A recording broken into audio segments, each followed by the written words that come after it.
রাসূলুল্লাহ সাল্লাল্লাহু আলাইহি ওয়াসাল্লামের একটা ঘটনা বলি শুনেন। আপনারা জানেন রাসূলুল্লাহ সাল্লাল্লাহু আলাইহি ওয়াসাল্লাম ছোটবেলায় ছাগল চড়িয়েছিলেন। এজন্য বাচ্চাদেরকে মাঝে মধ্যে ছাগল চড়াবেন। ছাগল চড়াইলে এটা নবীদের সুন্নাহ। ছাগল চড়াইলে মানুষ, কারণ ছাগলরে ছাড়লে, গরুরে ছাড়লে আপনি এখানে ছেড়ে দিবেন, 10 মিনিট পরে দেখবেন গরু এখানেই আছে। ছাগল 2 মিনিট এক জায়গায় থাকে না।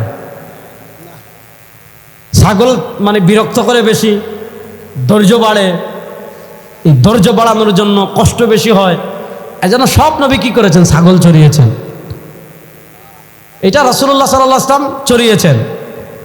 মনোযোগ, রাসূলুল্লাহ সাল্লাল্লাহু আলাইহি ওয়াসাল্লাম একদিন, আরবে তো দিন, তখন তো গাড়ি নাই, এসি নাই, ফ্যান নাই, ওরে গরম রে ভাই, এই দুপুরের গরমে এখনও তো গাড়িতে এসি চলে। তারপর আপনি যখন মরুভূমির মাঝ দিয়ে মক্কা থেকে মদিনায় যাবেন, অথবা জিদ্দা থেকে মক্কায় যাবেন, মানে এসি টেসি গরম হয়ে যায়, মনে হয় মাথা ব্যথা করতেছে, এত গরম। আর তখন তো এসিও নাই, কিচ্ছু নাই, প্রচণ্ড তাপ দেয়, দুপুরে বের হইতো না কেউ। কিন্তু রাসূলুল্লাহ সাল্লাল্লাহু আলাইহি ওয়াসাল্লাম, তিনি কত আল্লাহর প্রিয় বান্দা, তিনি মাঝে মধ্যে দুপুরে কি করতেন? এই প্রচণ্ড গরমের ভিতর মাঝে মধ্যে দুপুরে কি করতেন? ছাগল চড়াইতে বের হতেন। উনার ভাই আব্দুল্লাহ বলেন, কি আজীব কারিশমা, পুরো মরুভূমিতে কোথাও ছায়া নাই, গাছ নাই, কিন্তু আমার ছোট্ট ভাই মুহাম্মদ সাল্লাল্লাহু আলাইহি ওয়াসাল্লাম ছাগলের পিছনে পিছনে দৌড়ায়। আমরা দেখি একটা ছোট্ট মেঘ, ছোট্ট মোহাম্মদ যেদিকে দৌড়ায়, ছোট্ট মেঘ ছোট্ট মোহাম্মদকে অনবরত ছায়া দান করে। কত মায়ার নবী আল্লাহ, সুবহানাল্লাহ বলেন। রাসূলুল্লাহ সাল্লাল্লাহু একদিন সন্ধ্যায় ছাগল চড়াচ্ছেন। মনোযোগ দিয়ে ঘটনাটা শুনেন। রাসূলুল্লাহ সাল্লাল্লাহু আলাইহি ওয়াসাল্লাম একদিন সন্ধ্যায় ছাগল চড়াচ্ছেন। হঠাৎ কানে আওয়াজ আসছে, উৎসবের আওয়াজ। যেমন আমাদের দেশে সামনে গজব আসতেছে, ফুটবল বিশ্বকাপ, তার প্রিয় দল গোল দিছে, এমন জুড়ে রাত 12টায় চিৎকার দিবে, বাচ্চা আছে নাকি অসুস্থ মানুষ আছে, মনে হবে যে 2 গ্রাম লেগে গেছে। আরে ভাই, আপনি চিন্তা করেন বাংলাদেশের মানুষ কি পরিমাণ আকাইম্মা বাদাইম্মা।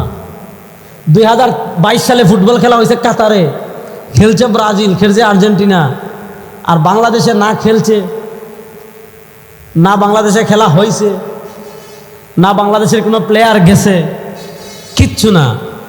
বাংলাদেশের এই যুবকরা মারামারি করে 2022 সালের ফুটবল বিশ্বকাপে আর্জেন্টিনা ব্রাজিল নিয়ে মারামারি করে বাংলাদেশে মাত্র 22 জন যুবক মারা গেছিল। সুবহানাল্লাহ, শুনছেন?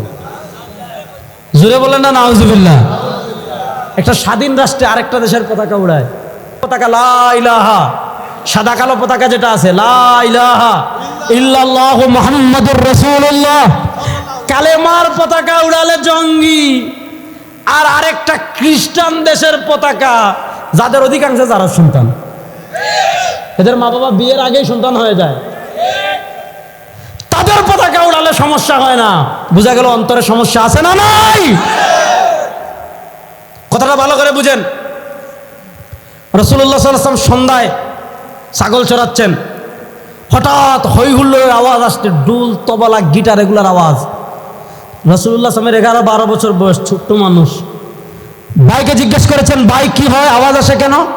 তাওয়াজ্জু। ভাইকে জিজ্ঞেস করেছেন, ভাই কি হয়, আওয়াজ আসে কেন? তাওয়াজ্জু। ছাগল চড়াচ্ছেন সন্ধ্যায়, হই হুল্লোড়, বাজনার আওয়াজ আসছে। ভাইকে জিজ্ঞেস করেছেন, ভাই কি হয়, আওয়াজ আসে কেন? ভাই বলেন, বুঝতেছ না, আগামীকাল এই বাড়িতে বিয়ে হবে, আগামীকাল ওখানে বিয়ে হবে। বিয়ে উপলক্ষে আগের রাত্রে মানুষ ফুর্তি করছে, বিয়ে উপলক্ষে আগের রাত্রে মানুষ আনন্দ করছে, ওই আনন্দ করছে, ফুর্তি করছে, বিয়ে উপলক্ষে ঢোল তবলা এগুলো বাজাচ্ছে, ওগুলোর আওয়াজ আসছে। রাসূলুল্লাহ সাল্লাল্লাহু আলাইহি ওয়াসাল্লাম তখন তো ছোট্ট, তিনি যে তখন ছোট্ট মোহাম্মদ।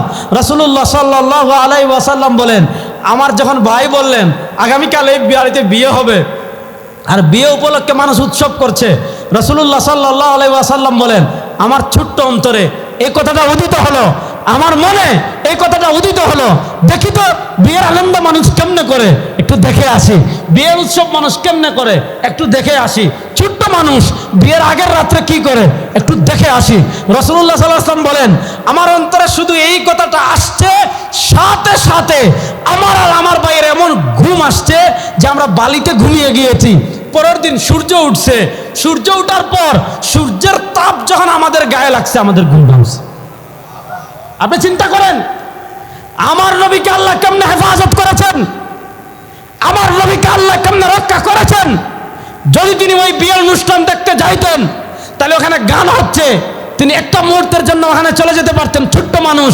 কিন্তু পরবর্তীতে তিনি যখন নবী হবেন, মক্কার কাফেররা এই কথা বলে দিতে পারে, সে তো ছোটবেলায় বিয়ের অনুষ্ঠানে গিয়েছিল। আল্লাহ তাআলা ছোট্ট মুহাম্মদকেও তখন হেফাজত করেছে। আর তুমি বাংলাদেশে বসে মুক্ত চিন্তার নামে, বাংলাদেশে বসে নাস্তিকতার নামে আমার নবীর চরিত্র নিয়ে কথা বলবেন। কসম আল্লাহর, কসম আল্লাহর, বাংলাদেশে আপনি যা মন চায় তা করেন, কোনো আপত্তি নাই। আমাকে 1000টা গালি দিবেন, কোনো আপত্তি নাই। আমার বাপকে গালি দিবেন, কোনো আপত্তি নাই। আমার মাকে গালি দিবেন, কোনো আপত্তি নাই। আমার দাদাকে গালি দিবেন, কোনো আপত্তি নাই। আমার নেতাকে গালি দিবেন, কোনো আপত্তি নাই। আমার পীরকে গালি দিবেন, কোনো আপত্তি নাই। কসম আল্লাহর, বাংলাদেশের যে জিব্বা আমার নবীকে গালি দিবে, ওই জিব্বা আমরা ঠিক জায়গায় রাখবো না, টান দিয়ে জিব্বা ছিঁড়ে ফেলবো।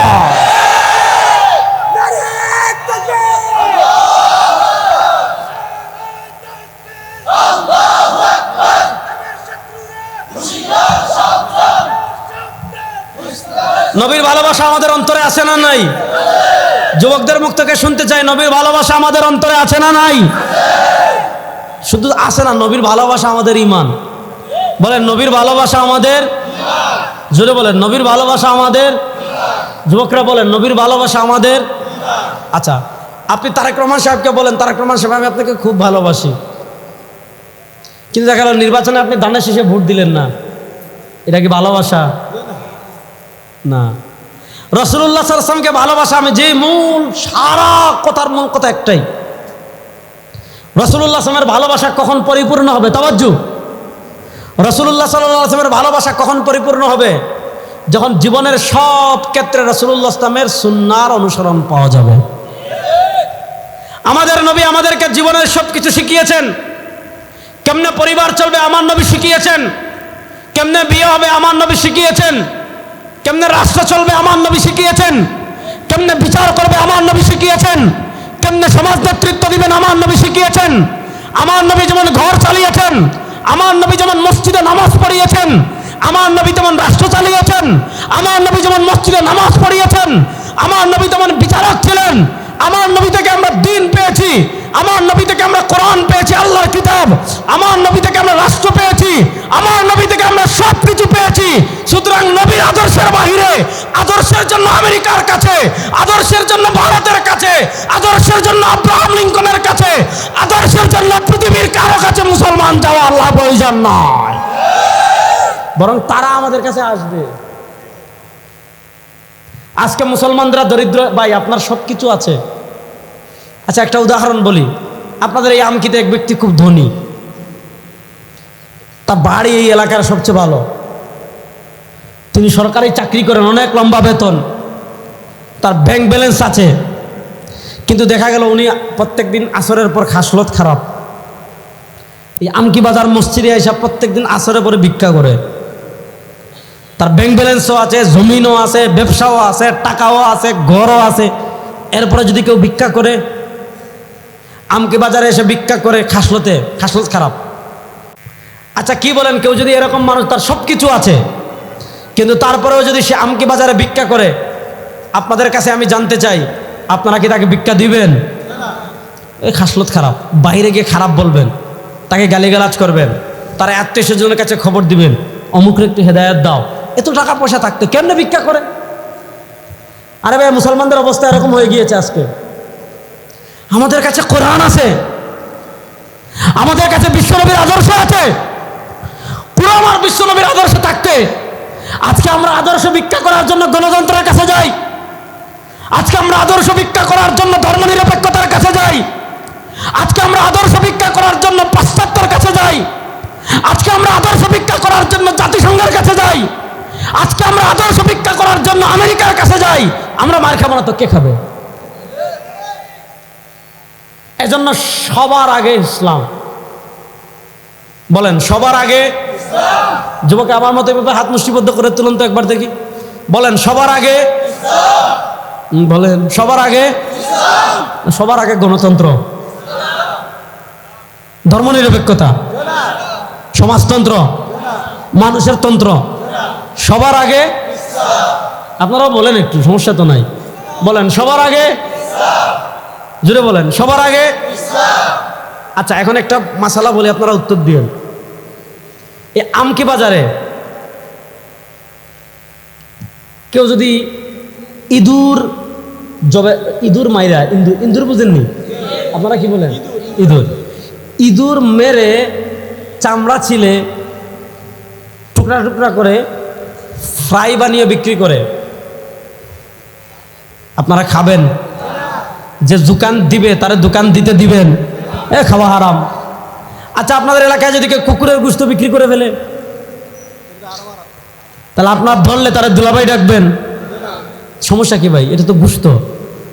কারণ আপনি জানেন এই গোশত খাওয়া, বলেন এই গোশত খাওয়া। কিন্তু কেউ যদি গরু জবাই করে গোশত বিক্রি করে, আপনারা কি বাধা দিবেন? কারণ গরুর গোশত খাওয়া কি, দেখা যাক কুরবানির ঈদের আগে, শবে বরাতের দিনে, অথবা আপনাদের এলাকায়, আমাদের সিলেটে এই সংস্কৃতি আছে, ওয়াজ মাহফিলের আগের দিন প্রত্যেক মহল্লা মহল্লায় গরু বিক্রি জবে হয়, মানুষ গোশত নেয়, কারণ ওই মেয়ে নাইর আসবে, বুঝেন নাই? তা আপনি গরুর গোশত খান, কুত্তার গোশত খান না। আপনি গরুর গোশত খান, শুয়োরের গোশত খান না। আমরা গরুর গোশত খাই, অন্য কিছুর গোশত খাই না। কেন?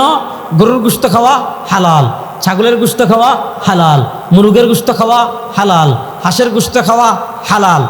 পাখির ভিতর যেটা হিংস্র না, অর্থাৎ যেটা নখ দিয়ে মুখ দিয়ে ছিঁড়ে ফুড়ে খায় না, এমন পাখির গোশত খাওয়া হালাল, আমরা খাই। তাহলে বলেন, হালাল খাওয়ার ব্যাপারে মনোযোগ, খাওয়ার ব্যাপারে কোনটা খাওয়া যাবে, মনোযোগ তাওয়াজ্জু, খাওয়ার ব্যাপারে কোনটা খাওয়া হালাল, কোনটা খাওয়া হারাম, তাওয়াজ্জু, খাওয়ার ব্যাপারে কোনটা খাওয়া হালাল, কোনটা খাওয়া হারাম, কোন খাবার খাওয়া হালাল, কোন খাবার খাওয়া হারাম, কোন পানি খাওয়া হালাল, কোন পানি খাওয়া হারাম, কোন ঔষধ খাওয়া হালাল, কোন ঔষধ খাওয়া হারাম, কোন ফল খাওয়া হালাল, কোন ফল খাওয়া হারাম, এগুলার ব্যাপারে ইসলামের একটা স্পষ্ট ডিরেকশন, ইসলামের একটা স্পষ্ট নির্দেশনা আছে না নাই? আপনি এটা ফলো করেন। পোশাক, আচ্ছা মনে করেন এখানে আমি ওয়াজ করতে আসছি, আমি এসে এখানে আপনারা নামাজ পড়ে বের হওয়ার পর আমি নামাজ পড়তে ঢুকছি, অর্থাৎ আমার আসতে 5 মিনিট দেরি হয়ে গেছে, 10 মিনিট দেরি হয়ে গিয়েছে, 15 মিনিট দেরি হয়ে গিয়েছে, যার কারণে আমি জামাত পাই নাই, পরে একাকি মুনফারিদ একাকি আমি নামাজ পড়ছি। এখন দেখা গেল আপনারা অপেক্ষা করছেন রেজাউল করিম আবরার সাহেব আসবে, বয়ান করবে, আপনারা অপেক্ষা করছেন হাফিজুর রহমান সিদ্দিকী সাহেব আসবে, বয়ান করবে। এখন দেখা গেল মাগরিবের নামাজ পর তিলাওয়াত হচ্ছে, তিলাওয়াত শেষ, মাইকে ঘোষণা হচ্ছে, এখন বয়ান করবেন রেজাউল করিম আবরার সাহেব। আপনারা দেখলেন রেজাউল করিম আবরার সাহেব এখানে গাড়ি নিয়ে আসছেন, গাড়ি থেকে নামছেন, একটা হাফ প্যান্ট পরা, অর্থাৎ ফুটবল খেলায় যে হাফ প্যান্ট পরে এটা পরা, একটা গেঞ্জি পরা, একটা ক্যাপ লাগানো, কানে একটা ইয়ারফোন লাগানো, পিছনে চুল লম্বা, এক হাতে চুড়ি, কানে হইল আপনার, গলায় হইল কি, গলায় কি লাগায়, চেইন। আচ্ছা আপনারা বলেন, এই সুরতে আমি যদি আসি, আল্লাহ না করুক, আপনারা কি আমাকে ওয়াজ করতে দিবেন? সত্যি, ভয় পাওয়ার কিছু নাই, সত্যটা বলেন, আপনারা আমাকে ওয়াজ করতে দিবেন? বলবেন হুজুর মেহমান মানুষ, গাড়িতে আইছেন, যান। এখানে যদি আসেন তাহলে মায়ের যেটা মাটিতে পড়বে এটাও তুলে দিবে। তাহলে বোঝা গেল আপনি আমাকে ওয়াজ করতে দিচ্ছেন না কেন? ভাই হুজুর আপনার মধ্যেই তো ইসলাম নাই, আপনার পোশাকে ইসলাম নাই, আপনি কি ওয়াজ করবেন? আচ্ছা বলেন, তাহলে পোশাকের ক্ষেত্রে ইসলামের ডিরেকশন আছে না নাই? আপনার ছেলে একটা, মনোযোগ, সব চুল ছোট করে এখানে রাখছে এই লম্বা, এখানে চিহ্ন দিছে লাভ। আচ্ছা আব্বারে বলছে, আব্বা আমার কেমন লাগতেছে? আপনি কি করবেন? যে বাবা তোমাকে পৃথিবীর সবচেয়ে সুদর্শন পুরুষ লাগতেছে। না বলবেন তোরা ছাগল লাগতেছে, তাড়াতাড়ি গিয়ে চুল সমান কর, ঠিক না বেটি? আমাদের বাংলাদেশের মানুষের রুচি খারাপ হয়ে যাচ্ছে। এখন দেখবেন একটা হিজড়া বেরোইছে, নাম বলবো না, হে বাংলাদেশের সবচেয়ে সুদর্শন পুরুষ, হে মহিলা। এই যে বলছিলাম না, ছেলে মনে করে মেয়ে, মেয়ে মনে করে কি ছেলে। এগুলারে মিডিয়া ইচ্ছাকৃত ফোকাস করে, কারণ আমাদের মানসিকতা নষ্ট করার জন্য, আমাদের ভিতরে ওই পশ্চিমা এজেন্ডা বাস্তবায়ন করার জন্য। আরে ভাই একটা ছেলে পুরুষ, পুরো দস্তুর দাঁড়িয়ে আছে, সে শার্ট পরে মহিলাদের কামিজের মতো, প্যান্ট পরে মহিলাদের সালোয়ারের মতো, উড়না দে, এনে দুল লাগায়, অঙ্গভঙ্গি করে মহিলাদের মতো। সে নাকি বাংলাদেশের সবচেয়ে সুদর্শন পুরুষ। তো সে যদি সবচেয়ে সুদর্শন পুরুষ হয়, হিরো আলমের দোষ কি? আমার দোষ কি? উনার দোষ কি? সব মানুষ সুদর্শন। লাকাদ খালাকনাল ইনসানা ফি, আপনি যে এটা নিয়ে হাসতেছেন, কিন্তু এটার বিপক্ষেও পশ্চিম মিডিয়ার কারসাজি আছে। কারণ এই যে পুরুষ মহিলার অভিনয় করতেছে, আর তাকে মিডিয়া সুদর্শন পুরুষ হিসাবে কি উপস্থাপন করতেছে, এর দেখা দেখি আরো 10টা বিকৃত মস্তিষ্কের মানুষ তৈরি হবে। যারা পুরুষ সেও কি করবে? মহিলার বান ধরবে। ঠিক না বেটি? এজন্য শোনেন, আপনি আমাকে কেন মানবেন না? এই জন্য মানবেন না যে হুজুর আপনি ইসলামের পোশাক ডিরেকশন ফলো করেন নাই। তাহলে কেমনে পোশাক পরবেন এটাও ইসলামে আছে, কি খাবেন এটাও ইসলামে আছে, কেমনে ঘুমাবেন এটা ইসলামে আছে না নাই? আপনি যেভাবে মন চায় এভাবে ঘুমানো যাবে না। ইসলাম বলে কি? ডান কাত দেন, আল্লাহুম্মা বিসমিকা আমুতু ওয়া আহইয়া, দোয়া পড়েন, তারপর ঘুমান। এখন আমরা কি করি?